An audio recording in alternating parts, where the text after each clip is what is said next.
साथीलाई कुरा राम्रोसँग भन सिकाऊ राम्ररी बोल्दैन यो यो राम्रोसँग बोलेन यो चर्को स्वर गर्छ बुढी पनि भाग लाग्दैछ फेरि स्वर सुनेर भाग्ला भोलिपल्टै भाग्ला अहिले त म माथि गएर सम्झाउँछु के हो याद दिनु पारा के पारा ठुलो छोरीले बोलिस् क्या तैँले पनि मम्मीलाई अब आवाजै ठुलो छ त के गर्ने अब यसो गरौँ क्या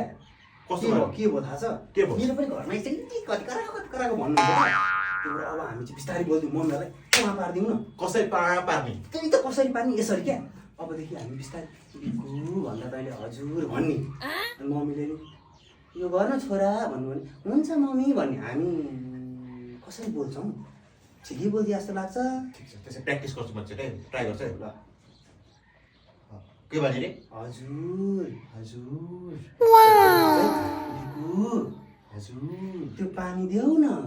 आफै गर्ने यस्तरी होइन क्या बिकु हुन्छ साथी त्यसरी भन्ने ल है अबदेखि त्यही ल ल, ल। अब डन ल, ल ल। बिकु हजुर गुड ल जाउँ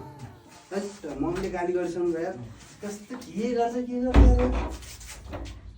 ए खोल्ने ढोका फेरि के आएको यो